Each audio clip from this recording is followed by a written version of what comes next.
अंतर्राष्ट्रीय स्तर पे कथा करने के बाद इसमें आए हुए हैं जनपद जौनपुर में। जनपद जौनपुर में आने का जो आपका उद्देश्य है, कथा वाचन है या फिर किसी और उद्देश्य से आए हुए? जितने भी आपके दर्शक हैं सभी को जय श्री राम, सभी को राधे राधे। छोटा सा मैं अपना परिचय दे दूं। मेरा नाम शिवानंद भाई श्री और तीर्थ नैमिषारण्य से हम आते हैं, जो कि उत्तर प्रदेश के सीतापुर जनपद में पड़ता है, जहाँ सभी पुराण सबसे पहले सुनाए गए, लिखे गए, ऐसी पौराणिक स्थल से हम हैं। और अभी हमारी अवस्था 26 वर्ष की है, जिसमें हम 212 कथाएं सफल कर चुके हैं, जिसमें 4 कथाएं विदेश यात्राएं भी शामिल हैं और बाकी कथाएं भारत के 24 राज्य में हो चुकी हैं। दास की कथाओं का प्रचार आप लोग देखते होंगे आस्था संस्कार सभी टीवी चैनल पर, शिवानंद भाई श्री नाम से आप सर्च कर सकते हैं। अभी हमारा एक प्रकल्प जौनपुर आने का उद्देश्य ये है, हमारे मन में बहुत, जब मैं बाल्यावस्था थी तब भी मैं सोचता था कि पूरे उत्तर प्रदेश को राममय करना, कृष्णमय करना, पूरे उत्तर प्रदेश में राम राज्य की स्थापना कैसे हो, मेरे माध्यम से मैं कितना उसमें सहयोग कर सकता हूँ गिलहरी के जैसा। तो हमारे मन में भाव आया कि उत्तर प्रदेश के 75 जनपद में 9 दिन की कथा, 9 दिन यज्ञ और 9 दिन अनवरत भंडारा, जितने लोग भोजन प्रसादी पाना चाहे, जिसमें पूड़ी सब्जी दाल चावल रोटी, संपूर्ण भोजन और यज्ञ परंपरा विश्राम होती चली जा रही है। तो 9 दिन की यज्ञ और 7 दिवसीय भागवत कथा और 1 दिन का डांडिया महोत्सव और 1 दिन पहले शोभा यात्रा, ये 9 दिन का पूरा कार्यक्रम, जो कि जौनपुर में दिनांक 21 अप्रैल से 27-28 अप्रैल तक चलेगा वीआरपी ग्राउंड में। अभी इसकी रूपरेखा बन रही है, तैयारी हो रही है।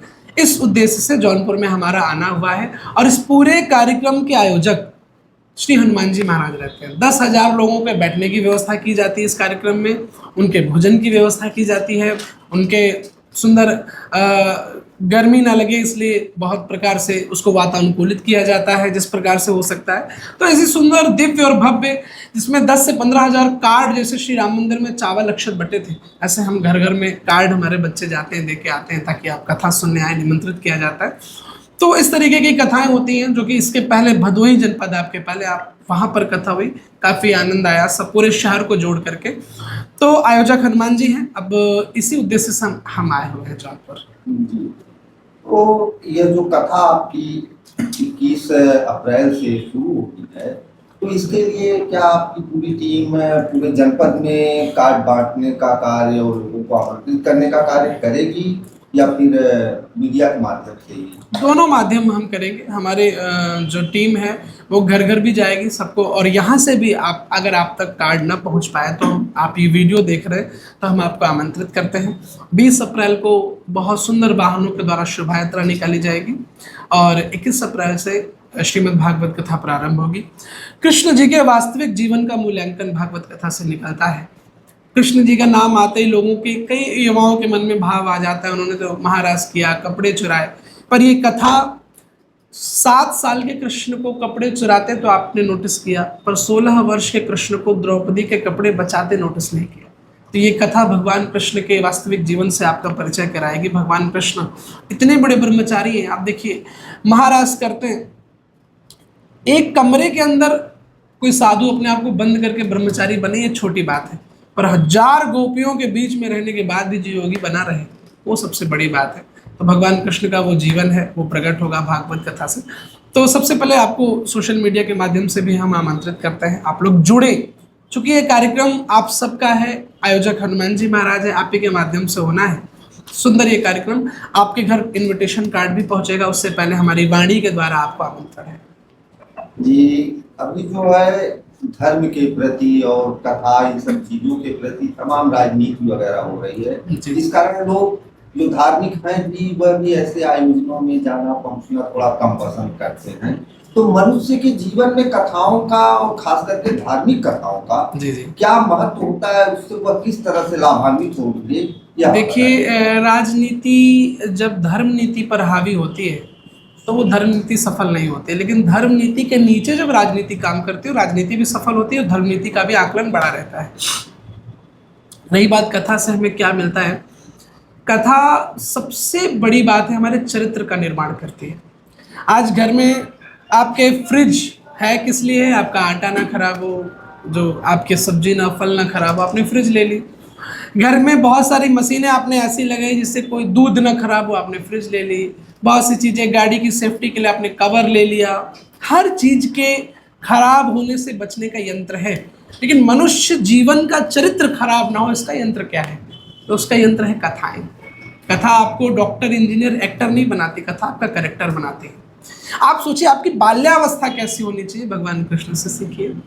आपकी युवावस्था कैसी होनी, चाहे वो राम जी हो चाहे कृष्ण, ये आपको शिक्षा दे रहे हैं, आपको सिखा रहे हैं कि आप कैसे जीवन जिए।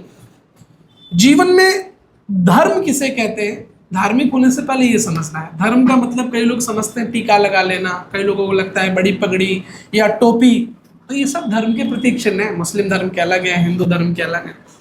धर्म में वास्तव में पहला जो धर्म का लक्षण है, धृति क्षमा दमोस्तयम शौचम इंद्रिय निग्रह। धर्म का पहला लक्षण है धैर्य। जो धैर्यवान है वही व्यक्ति धर्मवान है। आप सोचिए भगवान श्री राम का जीवन देखिए। पूरे साम्राज्य के रात में दशरथ जी उद्बोधन देते हैं कि राजा बना दिया जाएगा, चक्रवर्ती सम्राट, प्राइम मिनिस्टर की पदवी भी छोटी है शायद, और सुबह कह दिया जाता है आपको जंगल जाना है। कितना मुस्कुराते हुए वो जा रहे हैं। चाहते तो आजकल का लड़का होगा कहेगा मैं क्यों जाऊं, सौतेली माँ ने मुझे कहा, मेरा क्या रोल है इसमें, मैं क्यों जाऊं, क्यों करूं, प्रश्न कर देता। माँ बाप से जायदाद के पीछे लड़ने वाले लोग। लेकिन भगवान श्री राम के जीवन में धैर्य कितना ज्यादा है, वो सहर्ष स्वीकार करके गए। क्षमा कितनी बड़ी राम के जीवन में है कि हनुमान नाटक में एक प्रसंग आता है कि बीच में ही रावण एक दिन युद्ध करने आ गया, तो हनुमान जी ने उसके अस्त्र शस्त्र सब तोड़ दिए। तो धर्म युद्ध नीति कहती है कि मार दिया जाए शत्रु को, लेकिन राम जी ने क्षमा कर दिया कि आप जाओ। रावण रात में छत पे घूम रहा है, मंदोदरी गई, क्या हुआ, क्या सोच रहे हो? उसने कहा कि दुनिया कहती पुत्र मिले तो राम जैसा, पिता मिले तो राम जैसा, भाई मिले तो राम जैसा, आज मैं कहता हूं अगर शत्रु भी मिले तो राम जैसा मिलना चाहिए। वो श्री राम का किरदार है। तो ये कथाएं इसलिए आवश्यक हैं, इससे हमारे जीवन का निर्माण होता है। छोटे बच्चों को कैसे पता कि माँ बाप को प्रणाम करना चाहिए? क्योंकि कथाओं में बताया गया प्रातःकाल उठ के रघुनाथ, आज तो हाय हेलो का समय आ गया। आप देखिए जब किसी से आप गुड मॉर्निंग करते हैं तो रिटर्न में आपको क्या बोलता है? क्या बोलता है रिटर्न में? गुड मॉर्निंग बोलता है। ये तो नहीं बोलेगा खुश रहो आगे बढ़ो। लेकिन जब आप प्रणाम करते हैं तो वो क्या बोलता है? खूब खुश रहो, लंबी आयु हो। तो ये प्रणाम करना कौन सिखाएगा? प्रातः काल उठ के रघुनाथा माता पिता गुरुना वही माता, ये हमारे धर्म ग्रंथ, हमारी कथाएं। बड़ों का सम्मान करना, समाज की सेवा करना, नहीं तो खुद खाए खुद जिए खुद मर गए, कोई मतलब है क्या?